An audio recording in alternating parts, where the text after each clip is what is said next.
New information now. A traffic stop leads to an unusual incident between a Cape Coral police officer and a former Charlotte County deputy. Wink News reporter Taylor Bisaki is live outside the Cape Coral Police Department. Taylor, there's some people who are upset about this. Yeah, well, according to the arrest report, a former deputy said he still worked at the Charlotte County Sheriff's Office, but an officer later caught him in that lie. How the incident unfolded is firing some people up. Annoyed, upset, but basically, what can I do about it? Lying to get out of a traffic violation. That's exactly what former Charlotte County Deputy Michael Burnett is accused of doing, and initially he got away with it. Police oftentimes act in they're kind of like a club. Burnett was stopped on suspicion of making an illegal U-turn. He told the Cape Coral police officer he was a deputy at the Charlotte County Sheriff's Office, and then he was let go. I believe that they should be prosecuted just like anybody else. After doing a search, that Cape officer realized the Charlotte Sheriff fired Burnett, therefore falsely claiming to be an officer. Wink News first told you about Burnett in August, when he was accused of allowing an inmate to eat his feces. Cape Police caught up with Burnett after the initial stop, but decided not to charge him with falsely impersonating an officer, but they did forward his case to the state attorney's office. Now many people are angry, saying if it were them, things would have gone differently. Makes me feel like, how are they better than I am? Now, Burnett did receive 2 traffic violations after the incident, but he was still allowed to go home even after he tried impersonating an officer. Now it's up to the state to decide what's next. Live in Cape Coral, I'm Taylor Bisaki, Wink News Now.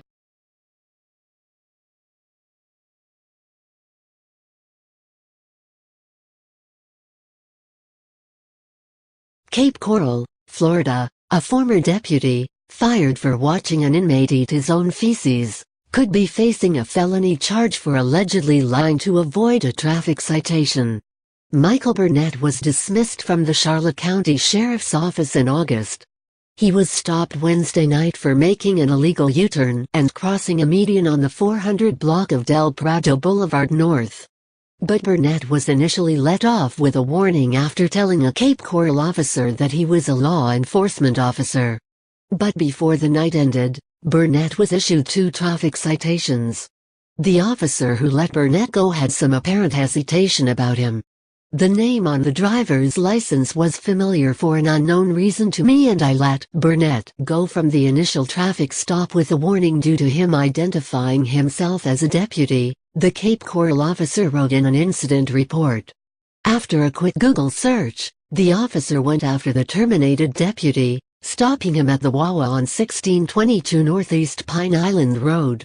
Burnett told the officer that he was so accustomed to saying he was a deputy and that he'd made a mistake.